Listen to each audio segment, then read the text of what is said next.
Good afternoon, and welcome back to TVM-News. Today is Friday, April 22nd. I'm Emma Rushworth. And I'm Ellen Franz. Today we have news about Marywood's annual Community Leadership Celebration. We also have information about a fire that displaced 6 people. And we'll check in with TVM sports anchors Nevico Molinaro and Cheyenne Amick to find out the latest in Marywood and professional sports. Marywood's annual Community Leadership Celebration will be taking place a long-serving IHM sister will be honored at the annual Community Leadership Celebration. Sister Gail Cabral will receive the Lead On Award, which recognizes her commitment to education, service, and the common good.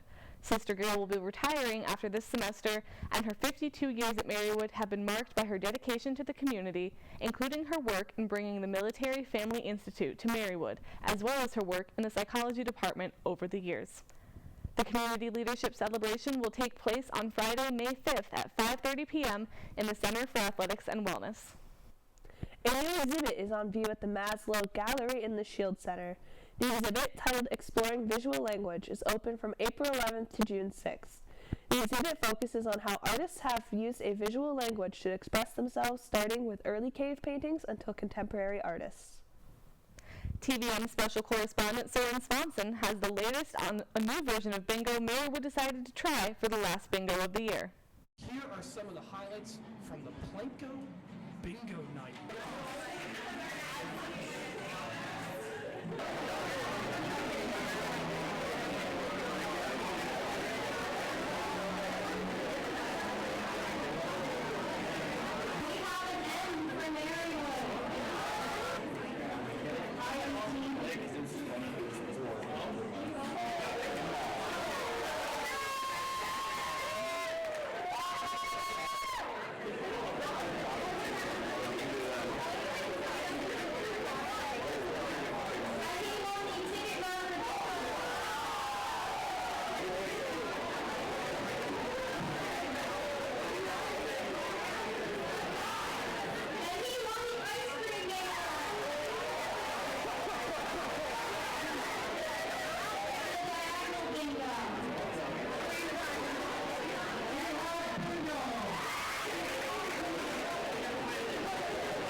So how does it feel to win the JBL speaker? Feels great. I've been going here, ever since there's been bingos.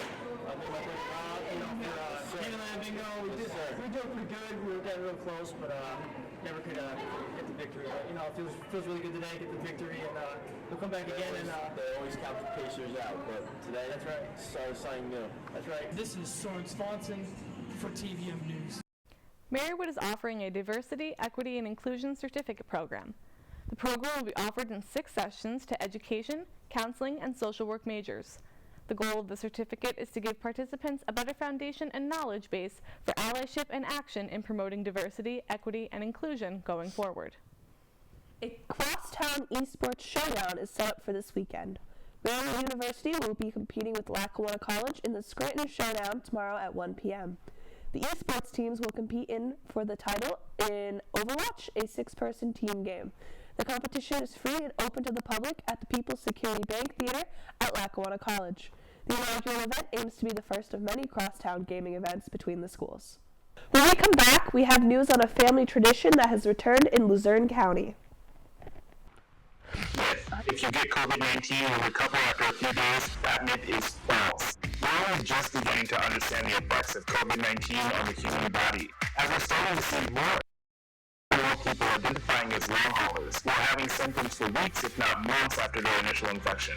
Continue to wear masks, social distance, and wash your hands. Together, we can keep COVID out of school. For ways to keep your community safe, go to backtoschooltogether.com.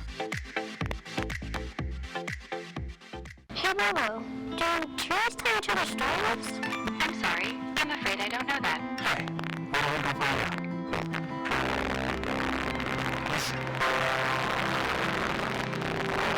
Do clouds take naps?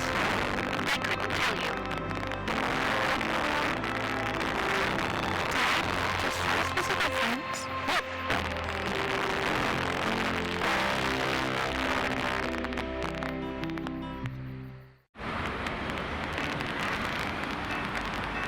let's check out this park.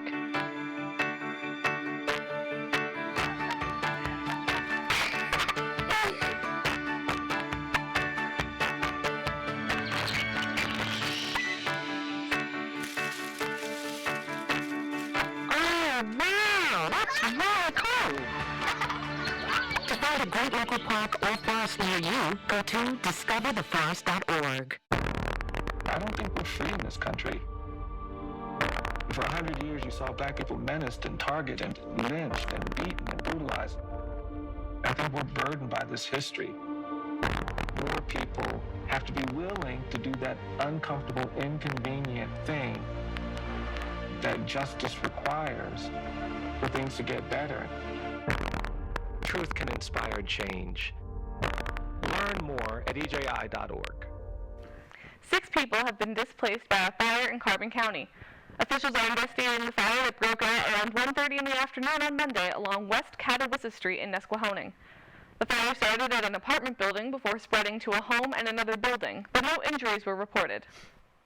A new Margaritaville resort will be opening in the Poconos.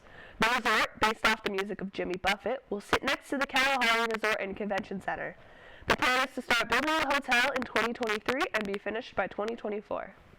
A family tradition has returned in Luzerne County. The Iron Shrine Circus performed again in the Kingston Armory for the first time since 2020. The fundraiser for the Iron Shriners benefits the Shriners Children's Hospital. The circus has been a staple in the community for something to do in the winter months and will be in town until this Sunday at the Kingston Armory. The Electric City Aquarium and Reptile Den hosted an under-the-sea egg hunt on Sunday. 16 eggs were hidden amongst frogs, snakes, and fish. Every participant won a free chocolate bunny, and the aquarium used the scavenger hunt to educate participants about the animals that live there. Police are investigating a homicide in Snyder County. State police responded to a shooting in Selinsgrove Monday afternoon, arresting a man who was holding a gun at the house. A body was removed from the home, and police are continuing to investigate. However, they have not released any details regarding the case or charges being filed. A man has been charged with homicide by vehicle after an August 2021 crash. This past summer, Brett Knoll went speeding through an intersection and hit another car along State Route 903 in Penn Forest Township. He killed 3 people. An emergency disaster declaration was declared in Lycoming County this week. A tornado blew through the area 3 weeks ago, damaging over 20 homes and a large barn. Despite the disaster declaration, financial assistance may not be available for the residents of Lairdsville. Current guidelines require 500 homes to be damaged or for an estimated $21 million in damages for financial assistance from the Pennsylvania Emergency Management Agency. Auxiliary Bishop Emeritus of Scranton, the Most Reverend John M. Doherty, passed away on Saturday. He was 89 years old. He was a pastor of St. Patrick's Parish in Scranton and served in various church positions at various parishes until his death. When we come back, we have news about a White House tradition that was brought back this year. Myth. I can party with people as long as they don't have symptoms. That myth is false. As we've seen, up to 40% of people who have COVID-19 are asymptomatic and can pass it on to others. So I'd recommend avoiding any social parties, especially indoor ones. If you want to try to socialize but reduce your risk, I'd recommend meeting outside in small groups, continuing to wear a mask, and socially distancing from others if you can. Then together, we can keep COVID-19 out of school. For ways to keep your community safe, go to backtoschooltogether.com. Jordan knows he shouldn't eat this entire bowl of nachos, but tonight he's earned that right. Because a few hours ago, in the middle of happy hour, he recognized a sign. Not from the gods or a bolt of lightning, but from a double heart, a kissy face, and a fourth ha in ha ha ha. That's when Jordan knew he was buzzed. So when it was time to go, he got a ride home instead of driving. Be a legend like Jordan. Recognize your buzzed warning signs and get a ride home. Buzz driving is drunk driving. I am what hunger looks like in America. I am an 8-year-old girl who's not excited for the last day of school. Because this may be the last time I'll have lunch. Till September. I am a single father of 2 who works 3 part-time jobs, and that's still not enough to put food on the table. I was created by artificial intelligence from faces of the 1 in 8 Americans who struggle with hunger. Feeding America, 200 food banks strong. What do you think you're doing, Kevin? Was just gonna drive home. There are several warning signs present that you shouldn't be driving. Like hearing voices? Like your text-to-emoji ratio? Oh man, the selfies. Selfie nailed it. We all have warning signs that let us know that we're probably not okay to drive. Mine is pretending to be your subconscious. Craig, come on man, let's put a ride home. Two San Francisco officers are accused of destroying evidence in a drug case. Officers Kevin Lyons and Kevin Seen allegedly flushed drugs down the toilet when responding to a call last July. The officers turned themselves in Tuesday and are charged with destroying evidence. In a separate case from the same police station, a retired officer is being accused of stealing a submachine gun from the evidence locker. The Easter egg roll returned to the White House for the first time in 2 years. The event was hosted by First Lady Dr. Joe Biden, who based the theme Education after her own career as a teacher. The event had a reading nook that guests were encouraged to check out, as well as visits from the Easter Bunny, Cookie Monster, and Tonight Show host Jimmy Fallon. Roughly 30,000 were invited to participate in this year's event. A New Jersey Catholic diocese has agreed to settle lawsuits stemming from sex abuse from clergy members. The Diocese of Camden, which covers 6 counties in New Jersey, will pay $87.5 million to victims of sexual abuse from the 1950s to the 1990s. The settlement must be approved by a U.S. bankruptcy court, but if approved, would rival the settlement by the Boston Diocese. 400 people are dead and 63 are missing after the deadliest storm in South African history. Thousands of people are homeless and various schools and medical centers were destroyed as drinking water is in short supply. The Army will be helping by creating water purification systems, reinstalling electricity, and sending plumbers. A California man was freed from prison after spending 32 years behind bars for a crime he did not commit. Joaquin Syria was convicted in 1990 for a shooting death in San Francisco. False witness testimony and police misconduct resulted in his conviction being overturned and charges against him being dismissed. Syria's exoneration is the first by the District Attorney's Innocence Commission, which was set up to free those wrongly convicted by the San Francisco District Attorney's Office. A very large alligator disrupted a Florida neighborhood on Sunday morning. The alligator was estimated to be 10 feet long, and it crawled through front yards until it was returned to the neighborhood lake. A mother from Queens' body was found in a duffel bag near her home and was stabbed over 50 times, police say. Orsolia Gall's body was found Easter weekend in a bloody duffel bag in Forest Hills, a neighboring Queens, New York. Police are still investigating the murder and say they have a person of interest they are talking to in the case. A 56-year-old Southern California man was killed late Saturday evening in a car wash. The man is said to have gotten out of his car and was pinned between his car and the machinery. Lots of details are unknown. However, it is believed that the car wash was not activated at the time of the incident. When we return, we'll check in with TVM sports anchors Nevica Molinaro and Cheyenne Amick for the latest in Marywood and professional sports. COVID-19 has changed how we express our faith and gather to worship. Now it's time to take the first step that lets us get back to spreading the word without spreading concern. Before we can safely come together, we need the facts. As COVID-19 vaccines become available, you may have questions. Should I get it?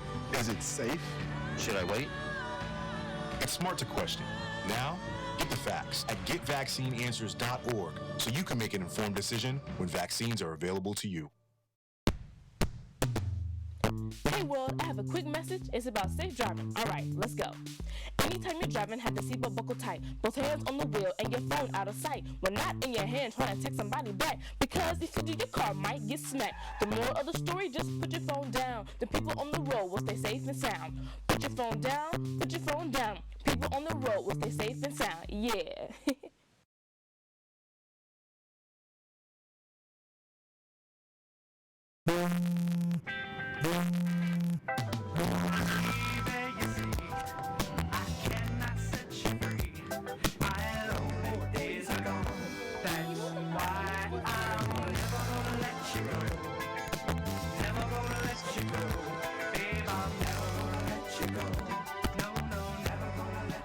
Here you go.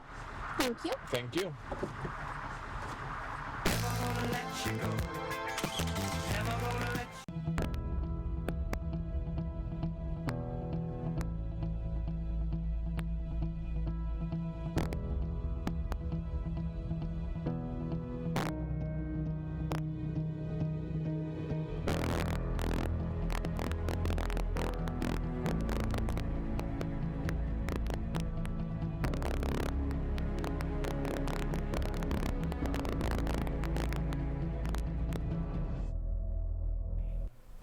morning, Marywood. I'm Nevica Molinaro. And I'm Cheyenne Emick. Nevica, did you hear about the New York Islanders player who was fined $2,500? No, I didn't, but I bet it was for a good reason. But before we get into that, here's the latest in Marywood sports. The Marywood women's tennis team currently holds a 5-game win streak. The Pacers completely dominated their latest competition. These matches included Marywood-University 9-0 on April 13th and Marywood-University 8-1 on April 20th. Allison Bashore was named to the Atlantic East Conference Women's Tennis Weekly Honor Roll. Their next match will be tomorrow, home against Marywood-University at 1 p.m. Following that, the girls will begin competing in the Atlantic East playoffs starting on Thursday, April 28th. The Marywood men's tennis team has been going back and forth on their wins and losses. On April 9th, the Pacers were victorious against Cabrini-University 8-1. Unfortunately, in the next match on the 13th, the Pacers fell to Newman University 3-6. However, the boys were able to make a comeback, winning 7-2 against Gwynedd Mercy University on April 20th. The next match will be tomorrow at home against Marymount University at 1 p.m. The Marywood baseball team has had a mix of wins and losses this past week. First, the Pacers traveled to take on Newman University. In their first game, the boys were victorious, winning 7-4. The next day, the Knights traveled here to compete in a doubleheader. After a hard-fought game, our boys lost the first game 2-3. However, they were out for blood, coming out with a 4-3 victory in the 10th inning of the second game. Next, the Pacers traveled to Clark Summit University to compete against the Defenders in a doubleheader. Our Pacers came out on top in both games, first winning 11-2 and then 13-1. Jake Schuster was selected to the Atlantic East Conference Player of the Week, and Joseph Bruno, Michael Temple, and T.J. Lacey were selected for the ACE's Weekly Honor Roll. Unfortunately, the boys were not able to keep that energy during their following matches against Marymount University, losing all 3 of their games 9-11, 0-3, and 0-4. Hopefully, the boys will be able to bounce back as they take on Cabrini University today at home and then tomorrow travel there to compete against them in the doubleheader. The Marywood softball team now has a 7-game win streak. Their latest victories include taking on Gwynedd Mercy University in a doubleheader. The Pacers won the first game 8-0 in the 6th inning and won the second game 3-2. Those matches allowed Marywood to move up as the #1 seed in the Atlantic East Conference. Our girls then traveled to Cedar Crest College to compete in a hard-fought doubleheader. The Pacers won the game 8-7 and 2-1. Their following victories were earned on April 20th in a doubleheader against Clark Summit University. Our girls won 13-0 and 11-2, with both games concluding in the 5th inning. Ashton Clark was named the Atlantic East Conference Player of the Week, and Mara Ham, Fina Marsko, and Julian Brownmore were selected to the ACE's Weekly Honor Roll. The Pacers will next compete against Marymount University tomorrow at home in a doubleheader starting at 1 p.m. The men's lacrosse has been going back and forth on their wins and losses. First, the Pacers took on Cincinnati University on Senior Day, where they won 28-2.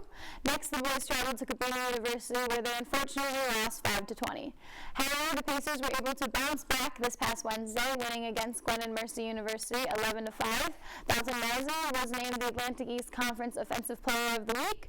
The boys will compete in their last game of the regular season tomorrow at home against Newman University at 1 p.m. After acquiring a 7-win loss streak, the Marywood women's lacrosse team battled to take home a victory. This past Wednesday, April 20th, our girls went up against Gwynedd Mercy University after going into double overtime. The girls won 14-13. The game-winning goal was scored by senior Emma Solomon. The girls will next travel to Newman University tomorrow as they take on the Knights at 1 p.m. The Marywood men's rugby team has officially concluded their season after competing in the Marywood Sevens tournament, where the Pacers won 3 out of 5 of their games. The Pacers defeated DeSales University 17-0, Susquehanna University 12-5, and Alberta College 31-15. Marywood women's rugby crushed their EPRU Small College Championship, winning all 5 of their games. These victories included the University of Scranton 33-0, Swarthmore College 41-5, Gettysburg College 43-0, Royal University of Maryland 17-5, and York College of Pennsylvania 17-12. Congrats on a great season, girls. Marywood's men's golf team competed in the Scranton Tri-Match this past week. Our Pacers won against Wilkes University, winning 316-368, and the University of Scranton where they lost 310-316. The Pacers will next compete in the Atlantic East Conference Championship today and tomorrow. Good luck to the Pacers. That's all for Marywood Sports. Let's check in with Cheyenne to see what's been going on in the world of professional sports. Cheyenne? Thanks, Nevica. New York Islanders forward Matthew Barzal was fined $2,500 for unsportsmanlike conduct that happened during the Islanders game against the Toronto Maple Leafs. The unsportsmanlike conduct was cited as making contact with another player on the ice while Barzal was sitting on the bench. With roughly 4 minutes left in the third period, Barzal tugged under the jersey of Maple Leafs forward Mitchell Marner and hung on to him for a few seconds. This action inhibited Marner from following the current play on the ice. This is Barzal's third fine in the NHL. His other two offenses are being fined $2,000 for driving and embellishment in April 2021, and was then fined $5,000 in June 2021 for crash-checking Jan Ruda, a defenseman for the Tampa Bay Lightning. Phoenix Suns player Devin Booker is likely to miss Games 3 and 4 of the Western Conference against the New Orleans Pelicans due to a hamstring injury. The injury happened in the second half of Tuesday night's game against the Pelicans. With 4 minutes and 45 seconds left in the third period, he had jumped to challenge a dunk and, in turn, tweaked his right hamstring. After he landed, he immediately called a timeout and retreated to the locker room. After Booker left the court, the Pelicans scooped up a 125-114 win. Without Booker this season, due to COVID, the Suns were 8-6. Game 3 is today in New Orleans. An NFL-licensed virtual reality game is set to release this fall. This is the league's first officially licensed virtual reality game. The game, NFL Pro Era, is developed by company Status Pro and will debut on PlayStation VR. The game is also licensed by the NFL Players Association, meaning that features such as football players' names and stats can be used within the game. For the past 2 years, Status Pro has created technology that the league has used in their facilities for training purposes. This is the first game for the general public the software company has created. The game's goal is to help fans to understand what quarterbacks go through at the line of scrimmage up until the ball is put into play. It will give the player a chance to see if they are able to complete a pass that was possibly seen or even criticized on television. That's all for sports this week. After the week, Ellen and Emma will tell you about a new Guinness World Record.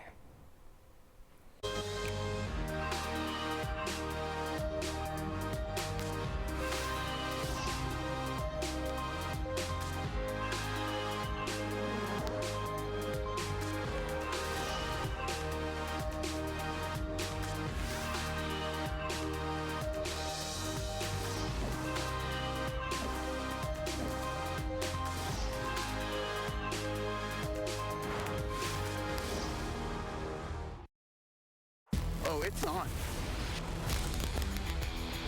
Release the meteor!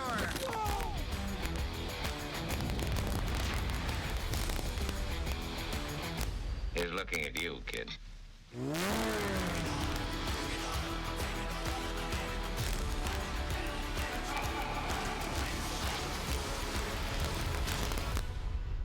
I dig it. It's okay, great. Because the fight isn't over yet. You will see me choose to protect my community by wearing a face cover. And even with my face covered, You will see me. As a son. As a man with a never quit attitude. as a fighter for change. Join me in wearing a face cover to help stop the spread of the coronavirus. Because this is one small act of kindness that has the power to make a big difference. Hello, everybody. Your old pal Grover here with some health tips. Wash your hands throughout the day with soap and water for 20 seconds. Also, practice physical distance by staying 6 feet away from people in public. And do not forget to wear a mask. And whoa! So that is where the soap went. Yeah. Caring for each other because we are all in this together. A Florida man has set the Guinness World Record for most cinema productions attended for the same film. Ramiro Alanis saw Spider-Man No Way Home 292 times without getting up to use the bathroom. He saw the movie 5 times a day since the film's release in December until mid-March. He broke his own world record, having beat the previous record in 2019 for seeing Avengers Endgame 191 times. You know me, I love Tom Holland more than anyone else in the world, but I will not sacrifice a bathroom break for him. I was going to say, he must have incredibly strong bladder, because that's a lot. That is a lot. Both Endgame and Spider-Man were, 3 hours? Yeah, So, I mean, with great power comes great responsibility. I guess, yeah. That's going to do it for this week's edition of TVM News. From everyone here at TV-Marywood, thanks for tuning in. Be sure to follow TV Marywood's YouTube page and like the TVM Facebook page to stay up to date on the latest happenings and to watch additional content. I'm Ellen France. And I'm Emma Rushworth. Have a fantastic weekend, Marywood. We'll see you next week.